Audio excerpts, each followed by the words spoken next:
What's going on? What's going on? What's going on, nieces and nephews? This is your favorite uncle, Uncle Drew here to talk about the latest library haul that we got recently.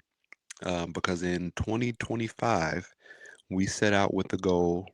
We're still going to buy books. We almost set out with the goal to not purchase any books, but with them banning books and everything that's going on in the world, we just can't afford to do that. But one thing that I decided that we're going to do is we are going to get more books from the library. That's what we're going to do. We're going to rent them. We are going to spend more time looking in the library. We're going to spend more time on Libby. We're going to do those things and we are going to exhaust our resources to be able to look at things and check out books and save a little bit of money, but also to bring some awareness to cause other people to go to their local library, to spend some time there to see what they can get for free instead of paying for it. And you never know. Maybe people start bringing their kids more. Maybe people bring their nieces and nephews, their little cousins. And before you know it, you've started something new in your family that will carry on for generations. And so, without further ado, we're going to tap right into the four books that I got from the library over the I checked them out last week. And we're going to talk about them, what caused me to get them, and just anything else that I can think of. Oh, and I also wanted to show off the shirt because, for the people, for the men that got beards, you already know how we do, how we rocking. Bearded men cuddle better. Yes, sir. All day, every day. Beard gang, you know how we do. Putting it down one time. Denver, Colorado. Stand the up. But all right, here we go. Getting into it. The first book we have here is Blacktop Wasteland by S.A. Cosby. I recently read Razor Blade Tears by S.A. Cosby. Really like the book, really like how it's written, really like the characters that S.A. developed and put onto the page. Love his writing, love how witty it is, love how on point it is. I'm doing something new. I've always had I'm trying to branch out. Of course, we're reading more African American authors. Doing that intentionally and being intentional about it. But I've also, with branching out with authors, I'm also trying to read um, a couple of their works within a relatively short period of time. So we can take Percival Everett. I just read James in December and then turned around and read Erasure, which I also already saw the movie, which is called American Fiction. But I wanted to read a couple pieces of their works so I can be like, so I can say, not to try to figure out the writing. I don't want to say that, but just to look at the writing and to say, okay, I like this, I didn't like this, they're consistent with what they do here. Okay, this is the first book he wrote, and this is the 10th book he wrote. Like, do I see some growth? Do I see some good things here that, stick out? Or is it relatively the same, which can be good and can be bad? I wanted to have a baseline to compare a couple things to. And thinking about what I've read in my lifetime, not to say that I haven't read the many works by a specific author. As I think about what I've read a lot of stuff by Malcolm Gladwell. Um, and please don't let that be the only couple things that I can say that I've read from the same author. Um, Michelle Obama read two of her books. Ah, geez, it might be that. All right, next time I get on here, I'm gonna be better at the authors that I've read multiple books from. But now we talk about Percival Everett, we talk about S.A. Cosby. I want to know more about their works. I want to know more about their writing. I want to know more about them as an author, so I can continue to challenge other people to read it or guide people for recommendations for good books to read or good authors to follow. And that seems like it's going to be able to stay in that wheelhouse. So not sure when I'll get to this book because I'm behind on books right now and I need to stop reading multiple books at the same time because I kind of just bounce around and I really don't feel like I'm getting anywhere at some getting somewhere at times.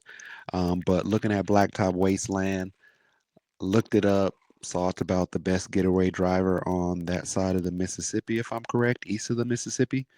And I hope it's just as fully charged as Razorblade Tears were. And I hope it's different. I hope it's the same. I hope the writing is equally as great. And we'll kind of leave that right there. So book number one is Blacktop Wasteland by S.A. Cosby.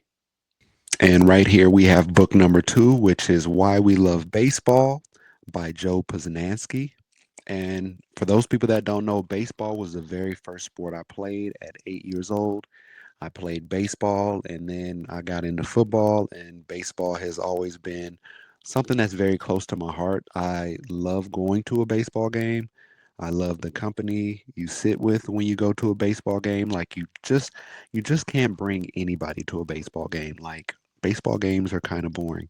So it has to be somebody you want to share a conversation or have a conversation with. They're not going to be asking to go home after an inning and saying it's boring.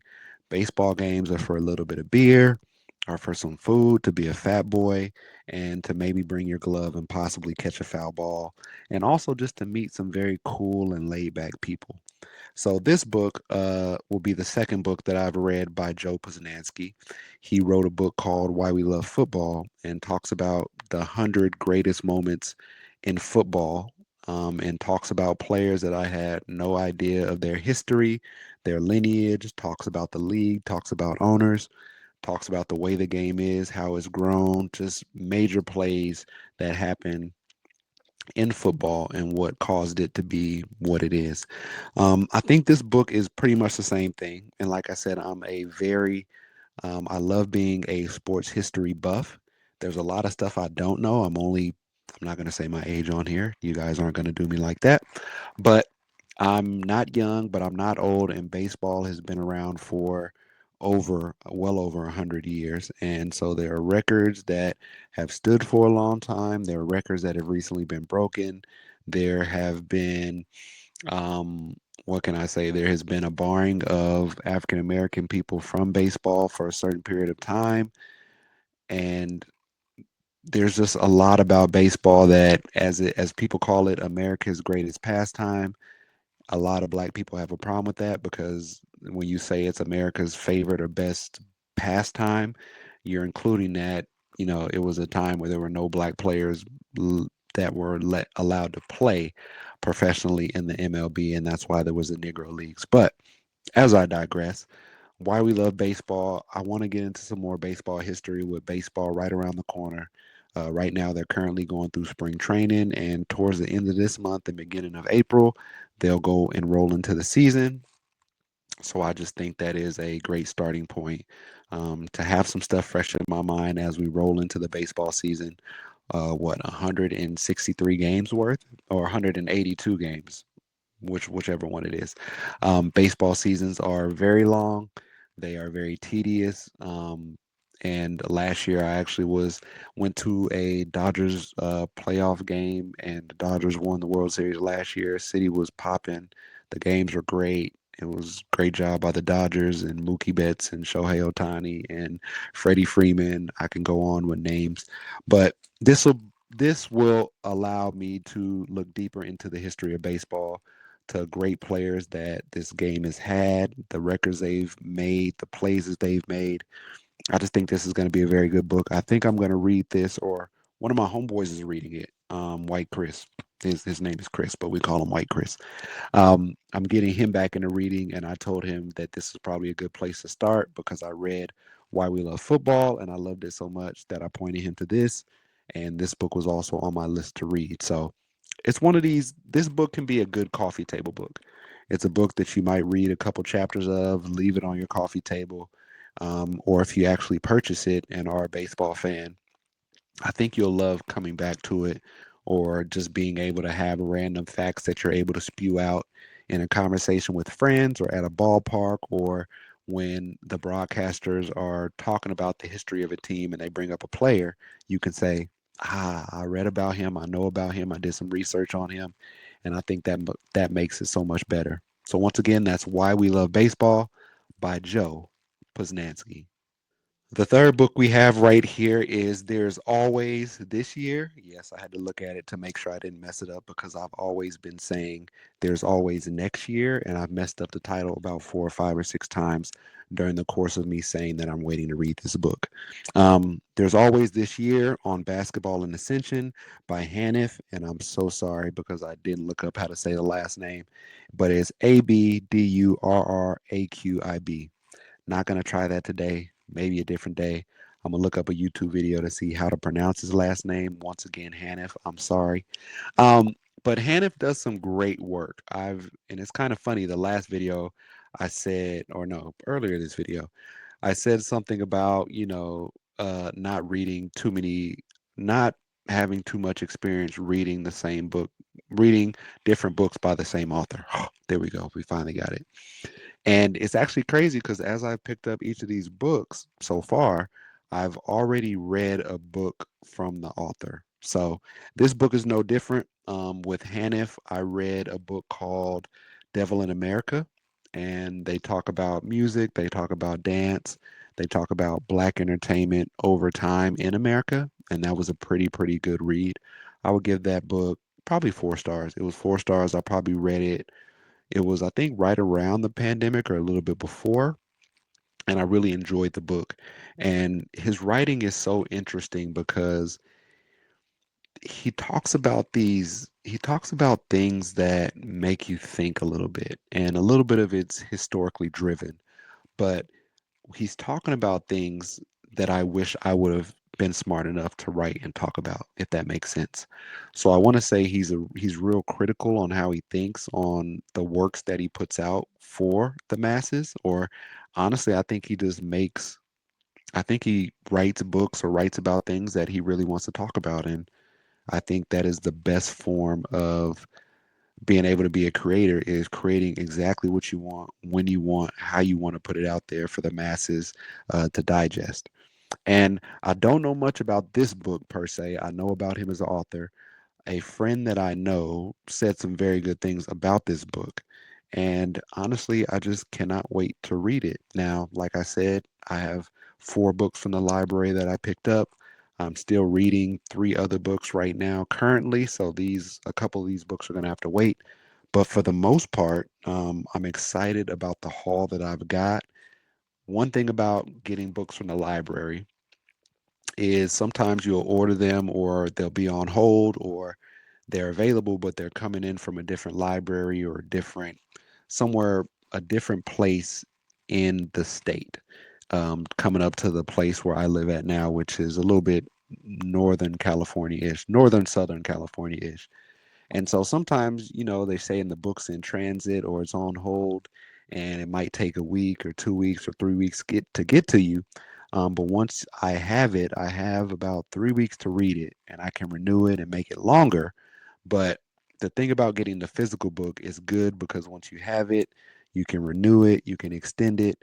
But if you get anything that's on Libby, the app, which is more of like still like a library app, um, if you get it electronically, if you're able to check out a book and rent it or borrow it electronically, you only have, I think it's 2 weeks to read it. And once those 2 weeks are up, they take that mother sucker back. So I'm happy to have these physical copies of books that I can check out for a little bit longer and have in my possession. And like I said, the book that I'm reading right now, Crack is King, or When Crack Was King.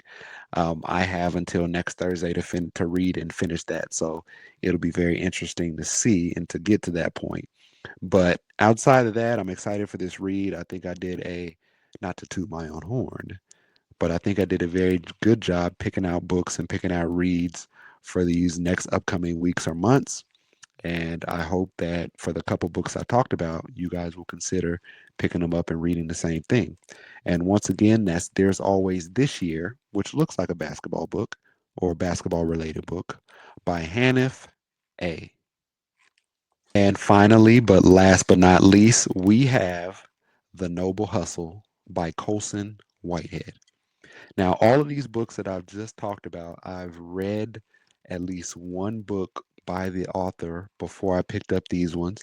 So that might be a reason why I wanted to grab these books, to say that I've read multiple books by a specific author and to kind of compare the reads as well.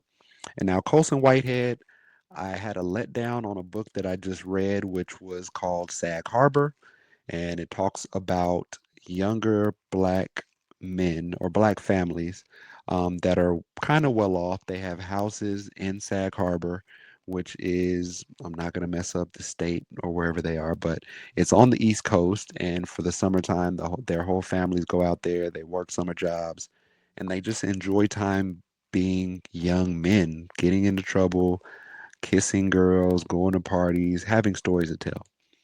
It was a good book, but it was just very slow. There was no big payoff for it. And I kind of just wasn't, I got to like three-fourths of the way through it, and I was like, I don't think there is any big payoff that's going to happen in this book. And it was still great writing. It kind of made me smile to remember my childhood and what we used to get into in the summer.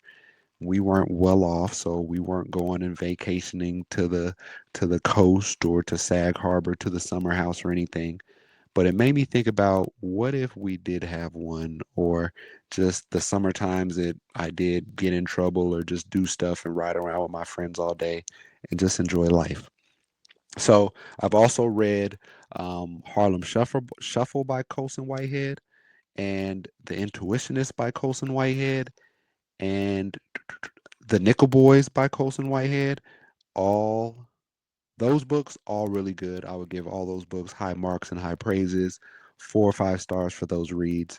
So now I'm excited to read The Noble Hustle, because Colson Whitehead just does a very good job of being descriptive when he writes.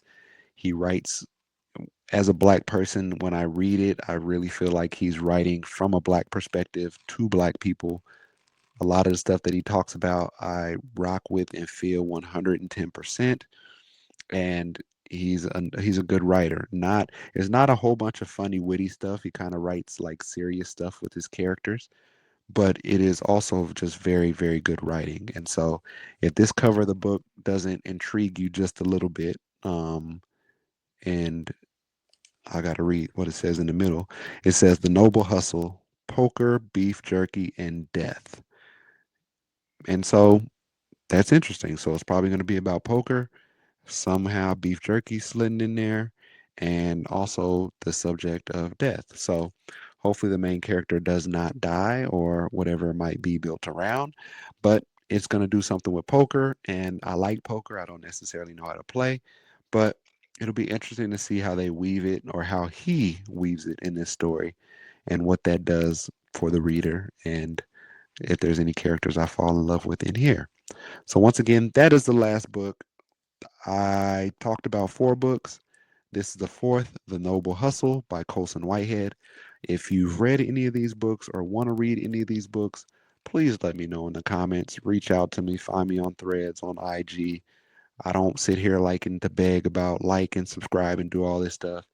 If you like books, if you like hearing someone talk about books, if you like being exposed to books and reads and authors, hopefully I can be your guy. I'll pop up here a lot more often. But those are 4 books that I'm borrowing from the library. Hopefully you're utilizing your library, your Libby, your Hoopla, audiobooks, physical books, ebooks, whatever it might be.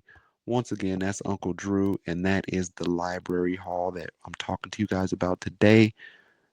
Stay healthy.